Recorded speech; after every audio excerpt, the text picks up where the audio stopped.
everyone, and welcome back to the Easy English channel, your go-to place for making English learning simple, practical, and really enjoyable. I'm Olivia, and I'm super excited to be here with you today, ready to dive into a topic that affects all of us every single day. And I'm Steve. Hi, everybody. I'm feeling fantastic this morning, genuinely buzzing with energy for what promises to be a really insightful episode. Olivia, I think today's topic is something people constantly talk about, right? Like, how was your day? It's such a common question. Absolutely, Steve. You hit the nail on the head. Today, we're tackling something incredibly practical and truly essential for everyday conversation: how to describe your day in English with confidence and clarity. Whether a friend asks, "How was your day?" or a colleague inquires, "What did you get up to today?" you want to have those phrases ready, don't you? It's about more than just a list of events. It's about sharing an experience. Definitely. It's not just about what you did, but how you felt, what made it memorable. So, Olivia, let's start at the very beginning of the day, because that really sets the tone, doesn't it? Tell us about your mornings. It really does. For me, mornings kick off quite early. I usually wake up at 6:30 a.m. sharp.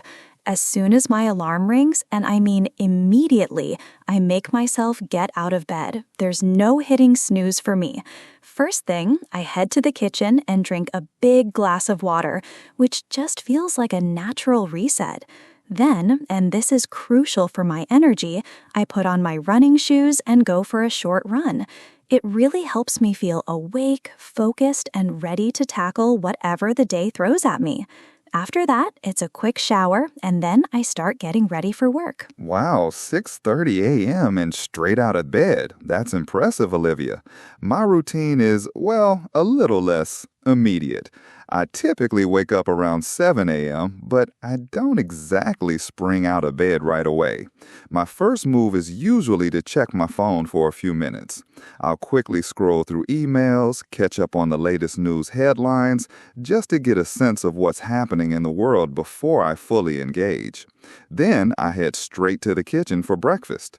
I usually whip up a healthy smoothie with lots of fruit and spinach. It's my go-to for a quick, nutritious start. What about you, Olivia? Still oatmeal or eggs? Still oatmeal or eggs on toast, you know me, Steve. I just love a warm, comforting breakfast that keeps me full for hours. So, once we're both fueled up and ready, it's time for the commute. I actually take the bus, which I quite enjoy. It gives me this lovely quiet time to read a book or listen to an interesting podcast. It's almost like a little transition period between home life and work life. That sounds quite peaceful, I have to admit.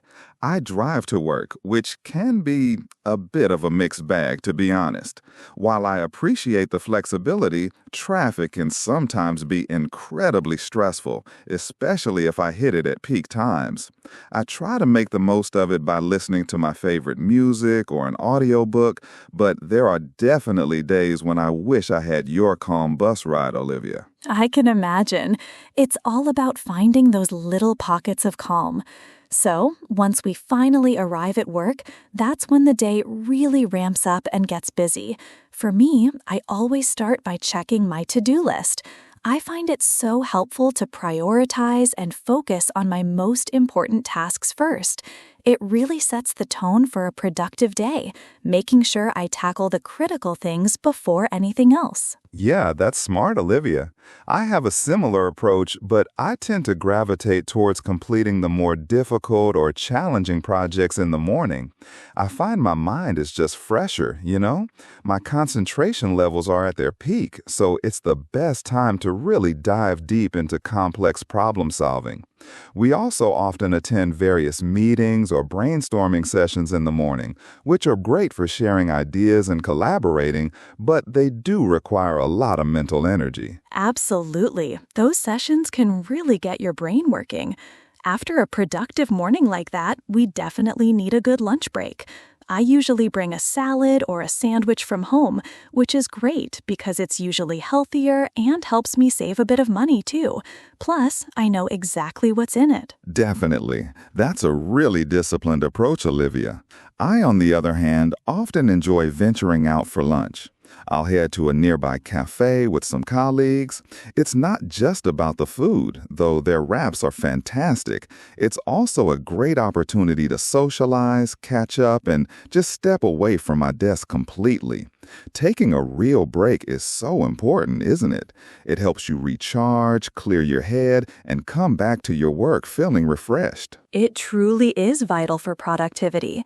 And speaking of needing a boost, in the afternoon, many people, including myself sometimes, experience what we call the afternoon slump. That's that tired, sluggish feeling that often hits around 3 p.m. To combat that and boost my energy, I might grab a coffee. That little caffeine kick just helps me power through the last few hours. Yeah, the afternoon slump is real. I totally feel it sometimes. But I try to avoid more coffee if I can, because it can affect my sleep later. So my go-to strategy is a bit different. I prefer to either do some light stretching at my desk or take a short, brisk walk outside. Just getting some fresh air and moving my body for 5 or 10 minutes can make a huge difference in clearing my head and revitalizing me. It's like a mini reset button. That's a great healthy alternative, Steve. So, once we finish up our work tasks and pack away for the day, it's finally time to unwind. For anyone who hasn't heard that term before, to unwind simply means to relax and de-stress after a busy day.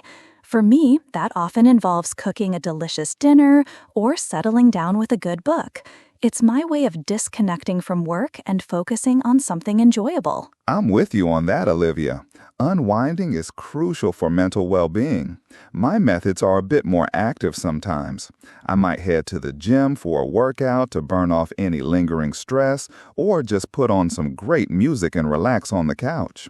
Music is a huge part of how I decompress. It really helps me transition from a busy mindset to a more relaxed one. It sounds like we both have our preferred ways to switch gears. And before bed, we both have pretty simple routines. I always make sure to prepare my clothes for the next day. It's a small thing, but it saves me time and decision fatigue in the morning, making the start of my next day just a little smoother. That's super organized, Olivia. I should probably adopt that habit. For me, my main focus before bed is trying my best to avoid using my phone. It's a challenge, I won't lie, because it's so tempting to scroll. But I know the blue light and constant stimulation isn't good for sleep. So I try to put it away an hour before I plan to sleep. We usually aim to fall asleep around 10:30, hoping for a good night's rest to do it all again. That's a healthy goal, Steve. And when you're describing your own day, remember to use those really useful connectors, words and phrases like first, then, after that, later, and finally help your story flow naturally and logically. For example, first, I had breakfast. Then, I drove to work.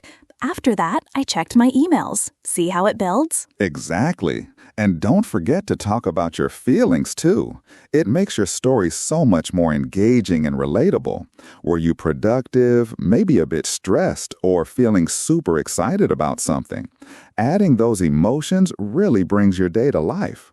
Instead of just, I had a meeting, try, I had a really productive meeting where we finalized the project plans and I felt so relieved. Such great advice, Steve.